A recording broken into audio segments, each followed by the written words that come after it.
খাদিজা রাদিয়াল্লাহু আনহার মতো পর্দা। আল্লাহ পাক তৌফিক দান করবে। সহজ চারটা কথা আপনাদেরকে বলে দেই, মা বোনদেরকে বলছি। পোশাকটা এমন হবে না, আপনার পোশাকটা এমন হবে না যে পোশাকটা পরেও গায়ের কাঠামো বোঝা যায়। এক নম্বর কথা, ফুল স্টপ। এমন বোরখাও চলবে না যে বোরখা পরলে গায়ের কাঠামো দেখা যায়।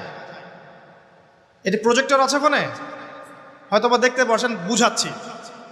এই যে আমার জামার হাতা দেখতে পাচ্ছেন, আমার হাত কতটুকু মোটা আপনি কি বুঝতে পারছেন? আমার মাসল কি বুঝতে পারছেন কত চওড়া? 4 প্যাক না 6 প্যাক? আচ্ছা, এটা কোনো প্যাকই না অবশ্য। আচ্ছা, তো এখন এটা ঠিক আছে পর্দা। এটা যদি আপনার অন্য কোনো অঙ্গ প্রত্যঙ্গ হয় একই হুকুম। প্রতিটার ক্ষেত্রে কি একই হুকুম? হাতের ক্ষেত্রেও যেমন হুকুম, অন্য সমস্ত অঙ্গ প্রত্যঙ্গের ক্ষেত্রে কি একই হুকুম। বুঝাতে পারছি? আর ভেঙে বলার দরকার আছে?